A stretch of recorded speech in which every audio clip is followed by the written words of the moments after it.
जो थी वो -50 पे बॉईल हो रही थी, -50 डिग्री सेल्सियस पे, नॉर्मल प्रेशर पे। कहीं पे? Normal pressure. जब आप इसका प्रेशर बढ़ाएंगे तो इसका बॉइलिंग पॉइंट -50 से ऊपर आ जाएगा।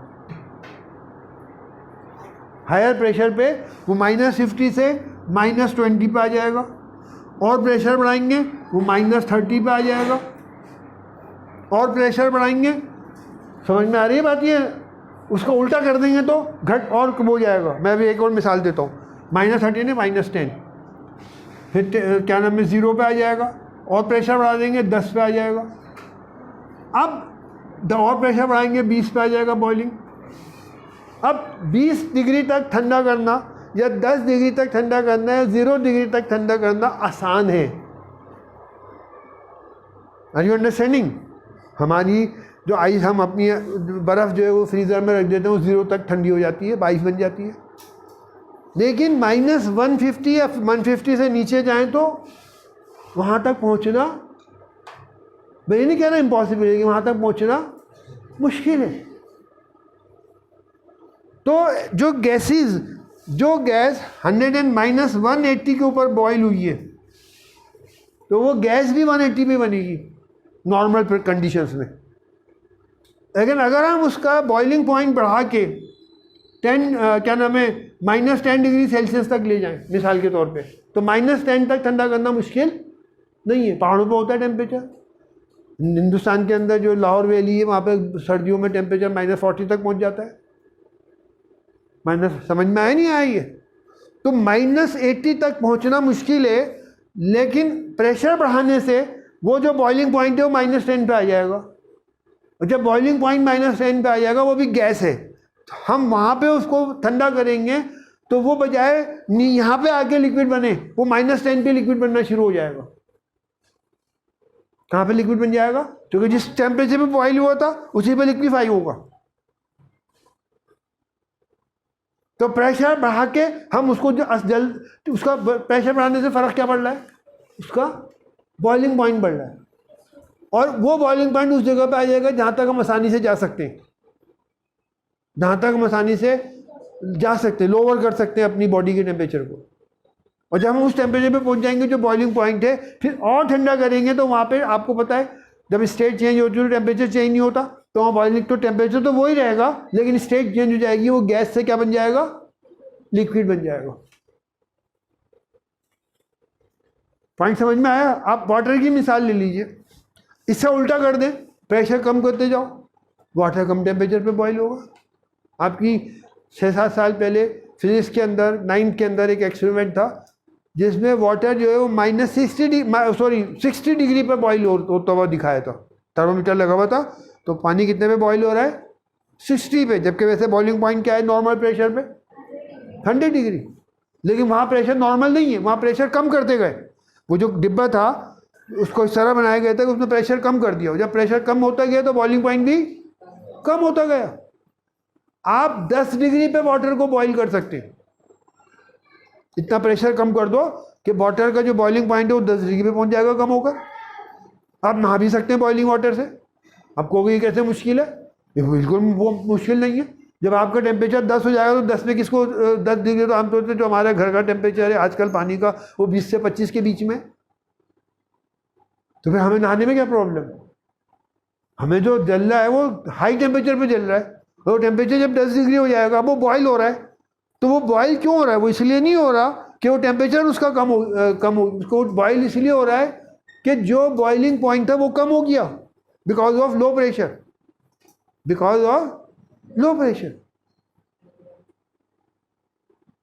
तो इस चैप्टर के जो अब जो हिस्सा शुरू कर रहे हैं उसमें बताया गया है कि gases can be condense, can be liquefy at high pressure and low temperature. Temperature low करना पड़ेगा, जो टेम्परेचर जिस पे हम एग्जिस्ट कर रहे हैं उस टेम्परेचर पे लिक्विफाई करेंगे तो जो प्रेशर है वो बहुत ज़्यादा बढ़ाना पड़ेगा, उतना प्रेशर हम नहीं बढ़ा सकते। समझ में आया ना? जो जितना प्रेशर हमें चाहिए उतना प्रेशर बढ़ाना बहुत मुश्किल है। तो फिर दोनों काम करें कि प्रेशर तो बढ़ाएं जितना बढ़ा सकते हैं, लेकिन साथ में टेम्परेचर भी लो कर दें। जैसे टेम्परेचर लो होगा, जैसे अब 30 डिग्री है, जब लो होगा तो वो लो होते होते होते उस नए बॉइलिंग पॉइंट पे पहुंच जाएगा जहां तक हमने उस गैस को पहुंचाया है हाई प्रेशर की वजह से। हाई प्रेशर की वजह से बॉइलिंग पॉइंट जो था वो -10 पे पहुंच गया फ्रॉम -150 से। तो हम टेम्परेचर कम करते जाएं तो हम -10 डिग्री तक टेम्परेचर कम करते करते आसानी से आ सकते हैं। और यहाँ पे हमने बॉइलिंग पॉइंट भी पहुंचा दिया, तो अब वो बॉइलिंग पॉइंट जो है वो कंडेंसिंग पॉइंट बन जाएगा, क्योंकि जिस टेम्परेचर पे बॉइल हुआ था उसी पे कंडेंस होगा, स्टेट चेंज नहीं होती। जब स्टेट चेंज हो रही तो टेम्परेचर चेंज नहीं होता, तो टेम्परेचर तो यही रहेगा लेकिन वो लिक्विड बन जाएगा।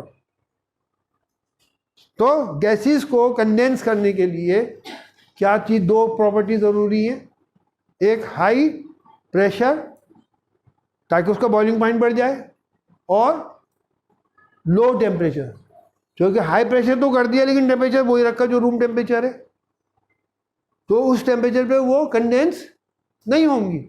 तो हमें टेम्परेचर लो करना पड़ेगा, लेकिन हमें इतना लो नहीं करना पड़ेगा कि वहां तक हम नहीं पहुंच सकते। हम उस जगह पे पहुंच गए जहां आसानी तक हम पहुंच सकते हैं। ये बात समझ में आ गई? तो gases can liquefy at high pressure and very low temperature, ये दोनों मिलेंगे तब गैस लिक्विफाई होगी। Otherwise if you don't increase the pressure, then the temperature at which the gases liquefy is very very less temperature, minus में है, और वहां तक पहुंचना मुश्किल है। तो इसलिए लिक्विफाई होना भी मुश्किल होगा, क्योंकि जहां से चेंज होना है, स्टेट चेंज होनी है, वहां तक हम नहीं पहुंच पा रहे हैं, क्योंकि वहां तक पहुंचना मुश्किल है, वो अटेंड करना मुश्किल है वो लेवल। क्लियर हो गई बात आपके? एक और नई चीज समझ लीजिए, आज आपको बहुत अच्छा लगेगा कि जब गैसेस को हम किसी छोटे पॉइंट से बाहर निकालते हैं, छोटे छेद से, तो बाहर निकलती हैं, छोटे छेद से जब निकलती हैं तो एक्सपेंड होती हैं, और उस एक्सपेंशन प्रोसेस के अंदर they take the energy, internal energy. उनका इंटरनल एनर्जी वो टेम्परेचर पे डिपेंड करती है। जब इंटरनल एनर्जी यूज करेंगे तो अंदर का टेम्परेचर कम हो जाएगा, वो ठंडी हो जाएंगी। क्या हो जाएंगी? वो ठंडी। अगर हम किसी गैस को कहाँ से पास करें? छोटे छोटे होल से। आप तजुर्बा करके देख सकते हैं। छोटी सी ट्यूब लीजिए और पीछे इधर से फूंक मारिए, तो उधर से जो गैस बाहर, हवा जो निकलेगी बाहर, तो आप देखेंगे वो ठंडी होगी, जबकि आपके मुंह से जो हवा निकल रही है वो गर्म है। आप घर अभी बैठ के भी वो तजुर्बा कर सकते हैं। कैसे? कि जब आपके आँख पे चोट लग जाती है तो आप गर्म वो रखते हैं, वहाँ पे क्या रखते हैं? गर्म कपड़ा। तो एक मेरी वाइफ जो थी, वो एक बच्ची पढ़ रही थी, उसने दूसरी बच्ची ने उसके मार दिया, तो मेरी वाइफ ने उससे कहा कि तुम दुपट्टा गर्म करके इसके आँख पे रखो। तो वो कैसे दुपट्टे को गर्म कर रही थी? करके, है ना, ऐसे ही करते हैं ना। अगर आपको आपके आँख पे कहीं चोट लग जाए, आँख वगैरह पे, तो आप रुमाल को, जो आप उसमें हवा देते हैं, वो कौन सी हवा देते हैं? अंदर से जो निकलती है वो गर्म हवा होती है। तो आप उसको कैसे करते हैं? आप अपने हाथ पे मारेंगे तो आपके हाथ पे गर्म हवा लगेगी। लगेगी नहीं लगेगी? आप आँख पे करते ही नहीं करते, कहीं लग जाए आँख पे।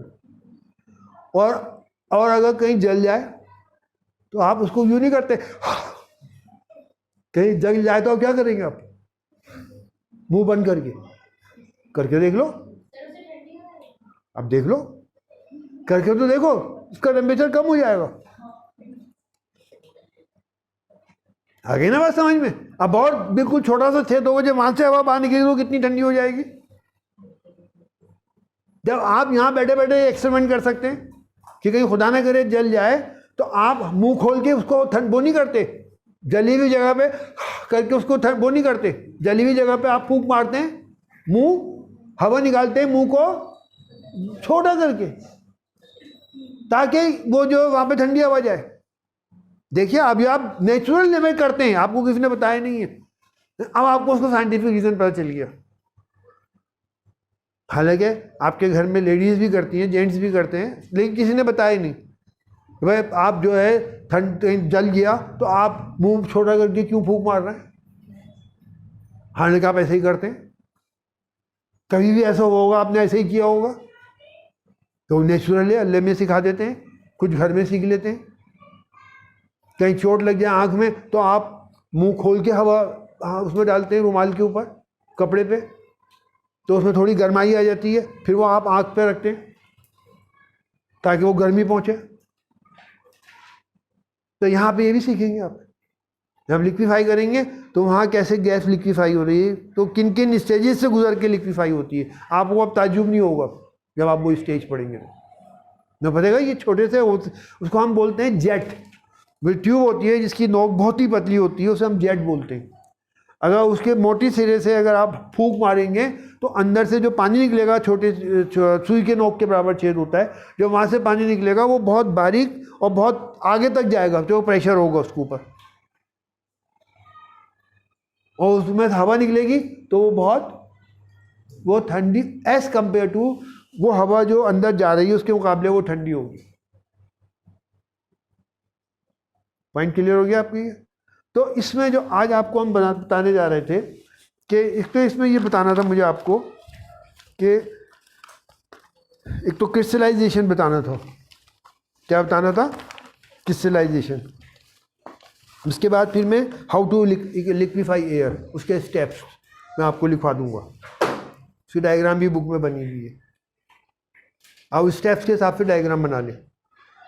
कैसे डायग्राम बनाएंगे कि आप रेक्टेंगुलर सर वो बनाएं ब्लॉक्स, और उस पर जो स्टेप जो आप बताया जा रहा है उसका नाम लिख दो बस। वो नहीं वो डिज़ाइनदार बनाए ब्लॉक, उसकी ज़रूरत नहीं है। तो ये फ्लो चार्ट है। एक्चुअल जो एपरेटस होता है, जो एपरेटस जो इसमें इन्वॉल्व होते हैं, उनकी शेप कैसे होती है, क्या होती है, वो हमारी बुक में नहीं है, लेकिन हमें ज़रूरत है।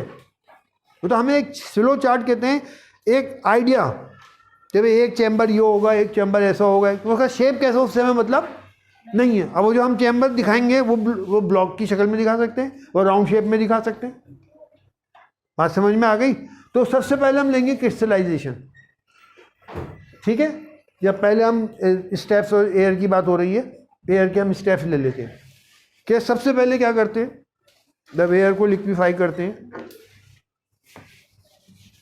जो एयर है, एयर को प्योरी जितनी जैसे एयर में मिट्टी है, बहुत सारी मिट्टी है, धूल है ना, तो हम उसको एक ऐसे फिल्टर से गुजरते हैं जहां से क्या हो जाए, यानी वो जो एयर हो वो ठंडी, वो जो धूल के जर्रात हैं वो वहां पे छन जाए, यहाँ से एयर, और ये यहाँ से फिल्टर से गुजरी, जितने बड़े बड़े जर्रात धूल के उसमें वो छन जाए।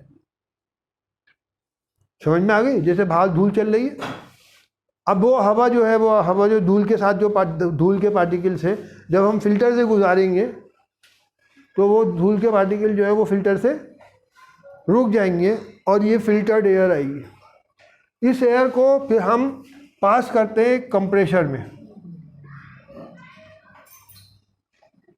To produce compressed air, to produce compressed air. यानी ये एक ब्लॉक था, यहाँ फिल्टर्ड एयर थी, यहाँ से एयर एक और ब्लॉक में गई, ये कंप्रेशर था। क्या था ये? अब यहाँ पे एयर को कंप्रेस करा। एयर कैसे कंप्रेस होगी? तो बड़ा आसान है। आपने गुब्बारे में हवा भरी और जब प्रेशर डालेंगे तो गुब्बारे को, जो गुब्बारा छोटा हो जाएगा ना, वो अलग बात है, आप ज़्यादा प्रेशर डालेंगे वो फट जाएगा। यानी गुब्बारे की जो वॉल्स हैं वो प्रेशर बर्दाश्त नहीं कर पाएंगी, वो फट जाएंगी। लेकिन अगर आप उस गुब्बारे पे क्या नाम है दोनों तरफ से हाथ से भींचे उसको तो भींच जाएगा वो।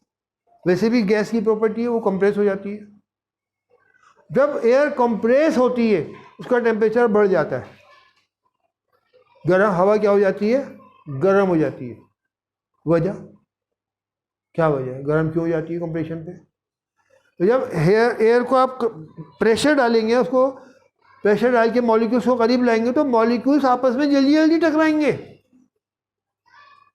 मॉलिक्यूल्स आपस में जल्दी जल्दी टकराएंगे, कोलिजन बढ़ जाएगा और उससे हीट पैदा होगी। तो ओवरऑल एयर क्या हो जाएगी? गर्म। वो ठंडी हवा, गर्म हवा हो जाएगी, वो ठंडी हवा नहीं रही। ये थी नॉर्मल एयर, और ये यहाँ से जब हवा निकलेगी तो कैसी होगी? Hot air. कैसी होगी वो? Hot air. ये नॉर्मल एयर थी जो छन के हम फिल्टर से इसलिए गुजार के ला रहे हैं कि ताकि उसमें धूल वगैरह जो है वो निकल जाए।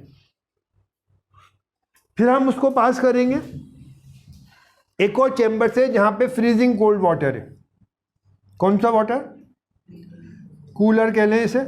यहां पे फ्रीजिंग कोल्ड वाटर है, यानी बर्फ, पानी इतना ठंडा कि बिल्कुल 0 डिग्री के आसपास। वो पानी सर्कुलेट कर रहा है। वो पानी क्या कर रहा है? सर्कुलेट कर रहा है, फ्रीजिंग कोल्ड वाटर।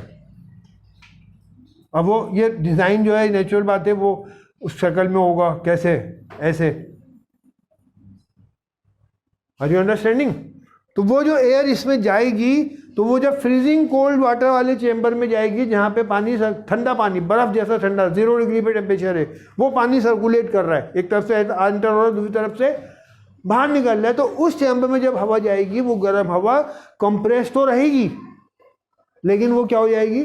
ठंडी हो जाएगी। कंप्रेस एयर का प्रेशर बढ़ जाता है, तो कंप्रेस तो अब भी रहेगी, क्योंकि यहाँ पे आपने उसको प्रेशर बढ़ा दिया इसमें प्रेशर डाल के, तो वहाँ प्रेशर डालने से वो गर्म हो गई थी, अब क्या हो गई? वो ठंडी। ये हो जाएगी कंप्रेस्ड कोल्ड एयर।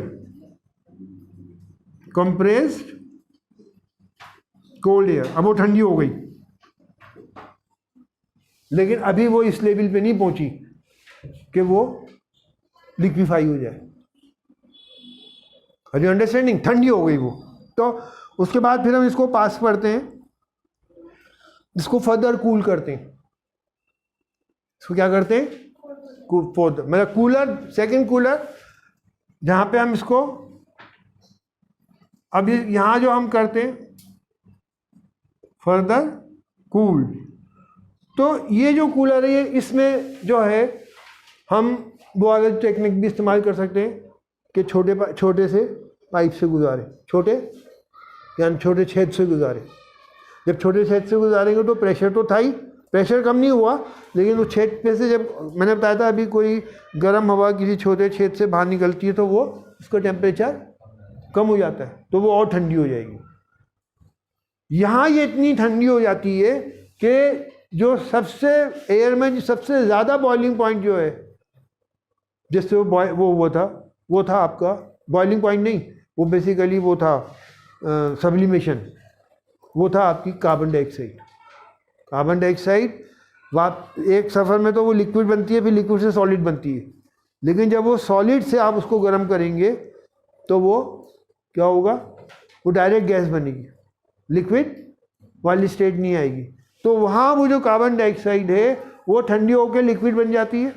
तो कहीं उल्टा चल रहा है, सॉलिड से डायरेक्ट गैस बनती है, लेकिन गैस से जब वापस जाएंगे तो पहले लिक्विड बनेगी फिर सॉलिड बनेगी, तो वो कार्बन डाइऑक्साइड है वो लिक्विड बन जाती है, और इतनी ठंडी हो जाती है कि वो सॉलिड भी बन जाती है। उस चैम्बर में वो कार्बन डाइऑक्साइड सॉलिड बन जाती है। और हमें कैसे नज़र आती है वो कार्बन डाइऑक्साइड? जब सॉलिड बन जाती है तो किस शक्ल में नज़र आती है? ड्राई आइस कहते हैं। क्यों? क्योंकि हाथ पे रखेंगे तो हाथ गीला नहीं होगा, कपड़े पे रखेंगे कपड़ा गीला नहीं होगा, लेकिन देखिए वो आइस जैसे। समझ में आई बात? ये पहले भी बात बता चुका हूँ, ड्राई आइस। और आप देखते हैं जो आपके आइसक्रीम के वो है बॉक्स, उसमें जो बर्फ़ जमी हुई है वो क्या है? वो ड्राई आइस है। बस, तो यहाँ से ड्राई आइस अलग हो जाती है। और ठंडा करेंगे, सबसे पहले ड्राई आइस अलग होगी, यानी एयर का वो कंपोनेंट जो कार्बन डाइऑक्साइड से जो बना है वो लिक्विफाई हो जाएगा और सॉलिड भी बन जाएगा ठंडा होने पे। अब जो एयर आगे हम लेके जाएंगे तो एयर फ्री फ्रॉम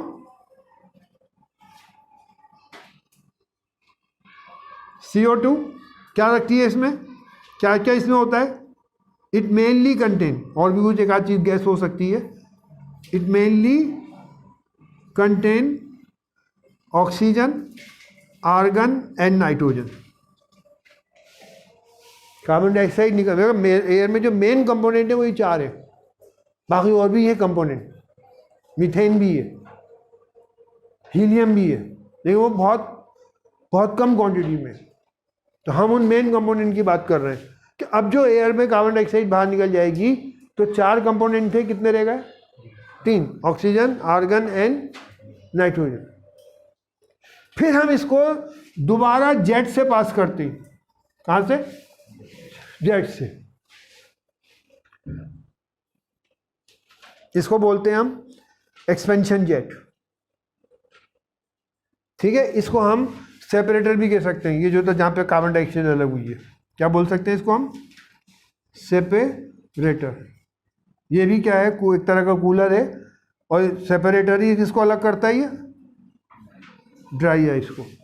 फिर हम इस एयर को पास करते हैं कंप्रेशन जेट से, एक्सपेंशन जेट से, सॉरी, किससे? Expansion jet. यहां में क्या होता है? यहां पे इस जगह पर, इस स्टेज पे पहुंच के एयर को पास करते हैं बहुत ही बारीक ट्यूब से, जिनका छेद सुई के नोक के बराबर होता है। समझ में आया? जिनका छेद क्या होता है? तो प्रेशर से एयर उन सुई के वो जो छोटी छोटी ट्यूब्स होती हैं उनमें एक तरफ से एंटर होती हैं, और दूसरी तरफ से वो बहुत ही छेद के बराबर जो वो है वहां से वो बाहर निकलती हैं। अभी आपने चेक करा है कि जब हवा जो है कोई भी टेम्परेचर हो, जब वो किसी छोटे छेद से बाहर निकलती है तो उसका टेम्परेचर कम हो जाता है। और फिर ये एक दफ़ा नहीं किए जाते हैं, तो एक ही दफ़ा लिखा है बुक में। अगर इसको फिर हम इसको बार बार यहाँ से गुजारते हैं और टेम्परेचर हर दफ़ा और कम होता जाता है। मान लो पहले टेम्परेचर जो था -10 था, आपने दोबारा गुजारा वो -15 पे आ जाएगा, फिर दोबारा गुजारा वो -20 पे आ जाएगा। तो बार बार जब वहां से पास करते हैं तो वो लिक्विफाई हो जाती है। क्या हो जाती है? लिक्विफाइड बन जाती है, लिक्विड एयर बन जाती है वो। यानी बार बार ठंडा कर, प्रेशर तो पहले ही से था, प्रेशर तो यहाँ शुरू में डेवलप कर दिया था, वो प्रेशर किसी स्टेज पे भी कम नहीं हो रहा। यानी जब वो कूलर से पास हुई थी, जहाँ पे ठंडा पानी सर्कुलेट कर रहा था, वहाँ भी वो प्रेशर वही था। फिर वो आगे क्या नाम है, सेपरेटर से जब पास हुई वो भी ठंडा कर रहा था, लेकिन प्रेशर में कोई फर्क नहीं पड़ रहा था। यहाँ पे भी, यहाँ भी ठंडा हो रहा है, लेकिन यहाँ इतना ठंडा हो गया कार्बन डाइऑक्साइड अलग हो गई, लिक्विड भी बन गई, सॉलिड भी बन गई। फिर और ठंडा हुआ तो वो क्या बन गई? Liquid air. अब ये जो लिक्विड एयर है ये मिक्सचर है किसका? काहे का? कौन कौन सी इसमें गैसेज होंगी? मेनली, और कार्बन डाइऑक्साइड तो पहले निकल गई, वो तो यहाँ पे निकल गई ना सेपरेटर में। कौन कौन सी गैसेज होंगी? Oxygen, argon and. अब इस लिक्विड एयर को हम पास करते हैं फ्रैक्शनल डिस्टिलेशन फ्लास्क से। किससे? Fractionating column. फ्रैक्शनेटिंग, अब ये किस डिज़ाइन का होता है इसमें हम नहीं जा रहे, इसलिए हम सारे गोल गोल शक्कर बना रहे हैं। मतलब ये जैसे आपने दिखाया था ना किताब के अंदर बना, वो कंचे बने हुए उसके अंदर फ्रैक्शनल डिस्टिलेशन की जो डायग्राम है, तो ये किस डिज़ाइन के से मतलब नहीं, वह वो फ्रैक्शनेटिंग कॉलम है, उसको इस तरह डिज़ाइन। अब यार सुन लो, फ्रैक्शनेटिंग कॉलम को डिज़ाइन ऐसे किया जाता है कि जो लोवेस्ट बॉइलिंग पॉइंट है वो सबसे ऊपर होता है, और हाईएस्ट बॉइलिंग पॉइंट वो सबसे नीचे होता है। अब एक बात सुन लो ध्यान से, फ्रैक्शनेटिंग कॉलम में जाने से पहले उसको दोबारा हीट करते हैं, क्योंकि फ्रैक्शनेटिंग कॉलम में गैसेज अलग होती हैं, लिक्विड अलग नहीं होते। आप समझ लीजिए, फ्रैक्शनेटिंग कॉलम में इसको इतना हीट करते हैं, लेकिन वो जो उनका टेम्परेचर है जो हीट करते हैं वो उनके बॉइलिंग पॉइंट के करीब होता है। मिसाल के तौर पे गैसेज जो बॉइल, जो कंडेंस हुई, इनका टेम्परेचर जो है -30 पहुंच गए, -30 डिग्री सेल्सियस पे जाके लिक्विड बन गई गैसेज सारी की सारी। मिसाल के तौर पे -30 या -20 जो भी है। अब जब इसको गर्म करेंगे ना, तो ये -20 से थोड़ा सा 1-2 डिग्री गर्म करेंगे, यानी आप आ जाएंगे क्या, -19। ये गर्म -19 कम है, माइनस में बढ़ गया, -19 थोड़ी ज़्यादा है, या माइनस कितना 18 डिग्री सेल्सियस, यानी 1-2 डिग्री उसका टेम्परेचर बढ़ाएंगे, 1-2 डिग्री बढ़ाएंगे। समझ में आ रहा है? -20 से -19 कैसे हो जाएगा? मैथ्स तो जानते हो ना, -19 डिग्री सेल्सियस, इसमें 1 डिग्री सेल्सियस बढ़ा दिया तो क्या आंसर आएगा? बोलो। -19 + 1 -20 + 1, -20 + 1 क्या आएगा? माइनस क्या आएगा? -19 आएगा। -19 में भी +1 करेंगे, -18। तो ये ज़्यादा टेम्परेचर है, तो 1-2 डिग्री टेम्परेचर बढ़ाते हैं। तो जब 1-2 डिग्री टेम्परेचर बढ़ाएंगे तो वापस गैस बन जाएंगी, लिक्विड बन जाएंगी, लेकिन अपने बॉइलिंग पॉइंट के पास हैं। उनका जो बॉइलिंग पॉइंट है उसके बिल्कुल पास है वो। तो वो जो लिक्विड है जब वो कंडेंसिंग फ्रैक्शनेटिंग कॉलम से जब वो गुजरेंगी तो वहाँ जाके वो फिर ठंडी होंगी। अब ऑलरेडी बॉइलिंग पॉइंट के पास है, -19 पे ठंडी होगी तो कहाँ पहुँच जाएगी वो? -20 पे आ जाएगी ना जल्दी से। उसको बहुत ठंडा नहीं करना, थोड़ा सा ठंडा हो गया बॉइलिंग पॉइंट पे आ जाएगी। तो जिसका बॉइलिंग पॉइंट सबसे ज़्यादा है वो सबसे पहले कंडेंस होगा, और वो है आपका ऑक्सीजन। बाकी जो जिनका बॉइलिंग पॉइंट अभी नहीं आया वो और नीचे जाके आएगा, तो वो गैस ही रहेंगी, वो और थोड़ा ऊपर जाके ठंडी होंगी। क्या होंगी? वो थोड़ा ऊपर जाके ठंडी होंगी, तो आर्गन जो है उसका बॉइलिंग पॉइंट आ जाएगा, वो वहाँ पे आर्गन कंडेंस हो जाएगा। आ गया समझ में? फिर जो तीसरी गैस थी वो उसका बॉइलिंग पॉइंट और भी कम है, वो है नाइट्रोजन। नाइट्रोजन का बॉइलिंग पॉइंट सबसे कम है इन तीनों गैसों में। जो सबसे ज़्यादा बॉइलिंग पॉइंट वाली गैस है सबसे नीचे कंडेंस होगी, तो उसका बॉइलिंग पॉइंट पहले आ जाएगा। उससे ज़्यादा जिसका बॉइलिंग पॉइंट उससे कम है वो और ऊपर जाके कंडेंस होगी, जो वहाँ जाके ठंडी होगी। जहाँ जाके ठंडी होगी उस लेवल पे पहुँचेगी, तभी तो लिक्विड से गैस से लिक्विड बनेगी दोबारा। और उसका जो उसकी अगली गैस है जिसका बॉइलिंग पॉइंट और भी कम है वो और ऊपर जाके ठंडी होगी, वहाँ जाके गैस से लिक्विड बनेगी। तो सबसे ऊपर कौन सी गैस लिक्विड बनती है? नाइट्रोजन, वो वहाँ से बाहर निकलेगी। ये तीनों गैसेस यहाँ से निकाल ली जाएंगी अपने अपने चैम्बर में, जहाँ पे इनको जमा करना है वहाँ जमा हो जाएंगी। इसलिए आपको बाजार में लिक्विड नाइट्रोजन भी मिल जाएगी, लिक्विड आर्गन भी मिल जाएगी, और लिक्विड ऑक्सीजन भी मिल जाएगी। तो आप देखिए कितने स्टेप्स हैं कि सबसे पहले हमने एयर के जो 10 पार्टिकल तो उन्हें अलग करा फिल्टर से। तो यहाँ पे फिल्टर्ड एयर है, मैंने इसलिए एयर नहीं लिखा, खाली क्या लिखा है, ताकि वो जो बड़े बड़े 10 पार्टिकल वो सब प्रॉब्लम क्रिएट करेंगे वो हट जाएं। फिर इसको हमने कंप्रेशर के से गुजारा, जहाँ पे कंप्रेशर से इसका प्रेशर बढ़ गया। क्योंकि अब हमें जनरल याद रखना है, gases liquefy at high pressure and low temperature. ये सारा डिज़ाइन उसी को क्रिएट करने के लिए बनाया गया है कि प्रेशर बढ़ जाए और टेम्परेचर लो हो जाए। उसी के लिए तो बनाया गया है सारा जो हिसाब किताब बनाया गया है। बात समझ में आया कि प्रेशर बढ़ाया, उस प्रेशर बढ़ने से ये रूल है कि जब गैसेस पे प्रेशर बढ़ता है तो गर्म हो जाती है, और गर्म होती है तो आपका सिलेंडर जो है, मिसाल के तौर पे अल्लाह हिफाजत करे, उस सिलेंडर में अगर हद से ज़्यादा गैस भर दी जाए, जितनी उसकी रिक्वायरमेंट है उससे ज़्यादा गैस भर दी जाए, तो दो बातें होंगी। एक तो वहाँ का टेम्परेचर बढ़ जाएगा, और दूसरा वो प्रेशर सिलेंडर बर्दाश्त नहीं कर सकता। सिलेंडर की जो वॉल्स हैं वो प्रेशर बर्दाश्त, नतीजे क्या होगा, उस प्रेशर से क्या होगा, वो फट जाएगा। टायर्स होते हैं, पर फुल टायर में हवा पूरी भरी हुई और गर्म जगह से आप गुजर रहे हैं तो अक्सर पंक्चर हो जाता है। तो जब गर्म जगह से आप गुजरेंगे तो जो हवा अंदर फुल भरी हुई है वो गर्मी पाके वो एक्सपेंड होगी, वो प्रेशर जो है वो एक्सपेंड होगी, तो उसको प्रेशर तो टायर का जो साइज़ है वो तो वही रहेगा। तो टायर से जब हवा एक्सपेंड होगी तो टायर को भी एक्सपेंड करेगी, और टायर उतना प्रेशर बर्दाश्त क्या होगा, फट जाता है, पंक्चर हो जाता है। तो यहाँ ये डिज़ाइन के बनाए जाते हैं कि प्रेशर तो बढ़ गया, उससे टेम्परेचर बढ़ने से क्या बढ़ गया, टेम्परेचर, लेकिन वो चैम्बर मजबूत होता है। फिर इसको हम ठंडा करते हैं, तो अल्टीमेटली हमें ठंडा करना है, तो पहले ठंडा करने के लिए कहाँ से गुजारते हैं इसको हम, the chamber where ice cold water is passing. कौन सा, आइस कोल्ड, जहाँ से वो उसका टेम्परेचर आइस के 0 डिग्री पे पहुँच जाता है, प्रेशर उतना ही रहता है। क्योंकि यहाँ जो है हमने लिखा है कंप्रेस्ड एयर, कंप्रेस्ड एयर यहाँ से निकल बाहर आती है, उसके प्रेशर पे कोई फर्क नहीं पड़ता। फिर हम उसको गुजारते हैं एक और कूलर से, एक और चैम्बर से, जहाँ पे ये और ठंडी होती है।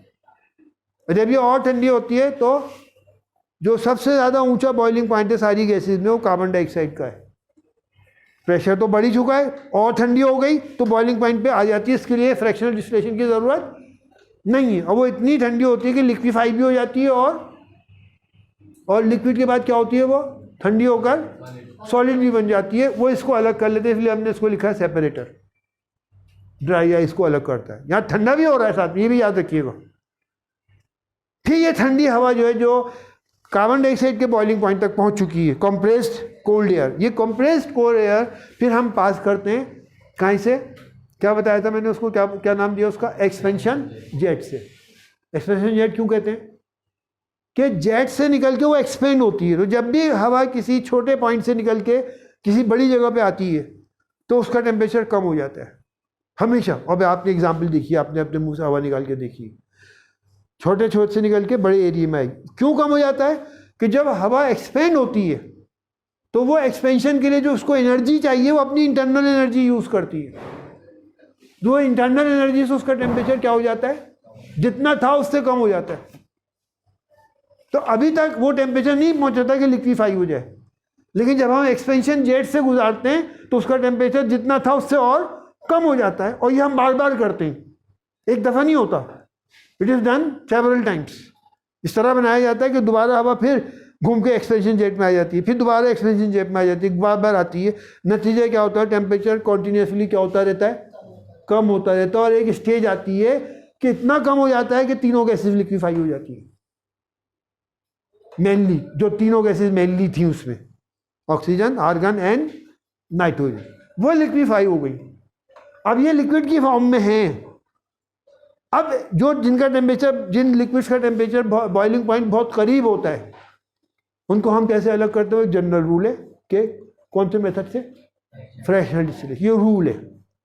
उस फ्रैक्शनल डिस्टिलेशन में यहाँ जो टेम्परेचर हम फ्रैक्शनेटिंग कॉलम का बनाएंगे वो उनका जो हाईएस्ट बॉइलिंग पॉइंट है उससे 1 डिग्री या आधा डिग्री ऊपर होता है बस, ताकि वापस ठंडी वहीं पहुंच जाए। आप 10 डिग्री करा देंगे तो वो तो फिर 10 डिग्री तक आने में उसको बहुत चलना पड़ेगा, वहां से तो फिर वो सारी की सारी बाहर निकल जाएंगी। Are you understanding? तो फ्रैक्शनेटिंग कॉलम इस हिसाब से बनाते हैं कि उसका टेम्परेचर 1 डिग्री आधा डिग्री ऊपर होता है, तो वो गैस बन के फिर उस कॉलम में आते हैं, फ्रैक्शनेटिंग कॉलम में। और जब फ्रैक्शनेटिंग कॉलम में गैस बन के आते हैं तो वहाँ पे आके वो ठंडे होते हैं, और चूँकि ऑलरेडी बॉइलिंग पॉइंट से 1 डिग्री आधा डिग्री ऊपर है तो क्या होता है, वो they reaches to their boiling point. तो जिनका बॉइलिंग पॉइंट ज़्यादा है वो तो वहीं के वहीं पहुँच जाते हैं उसी स्टेज पर। तो सबसे ज़्यादा बॉइलिंग पॉइंट तीनों गैसेज में किसका है, तो वही कंडेंस हो जाती है, वहां से बाहर निकाल लेते हैं। नाइट्रोजन का, ऑक्सीजन, आर्गन का बॉइलिंग पॉइंट ऑक्सीजन के बॉइलिंग पॉइंट से थोड़ा सा ज़्यादा है, थोड़ा सा कम है, थोड़ा सा, तो उसको और ठंडा होना है तो वो और ऊपर जाती है, ऊपर जाते हुए और ठंडी होती है, तो वो उसका बॉइलिंग पॉइंट तक, वो भी अपने बॉइलिंग पॉइंट पे ठंडी होकर पहुंच जाती है। और वहाँ पे वो लिक्विफाई होती है, जहाँ जहाँ गैसें लिक्विफाई हो रही है वहाँ से वो बाहर निकल लेंगे लिक्विड फॉर्म में। तो बीच में से कौन सी गैस निकलती है लिक्विड फॉर्म में, लिक्विड आर्गन। क्या निकलती है, लिक्विड आर्गन। और जो आखिरी गैस रह गई कौन सी, नाइट्रोजन, उसको और ठंडा होना है तब जाके लिक्विफाई होगी, तो वो और ऊपर जाके ठंडी होती है, वहां जाके वो लिक्विफाई होती है, फिर वहां से वो लिक्विड आर्गन जो है वो बाहर निकलती है। और इनको अलग अलग उसमें जो भी चेंज उनके वो होते कंटेनर्स, उनको उसमें जमा कर लेते हैं।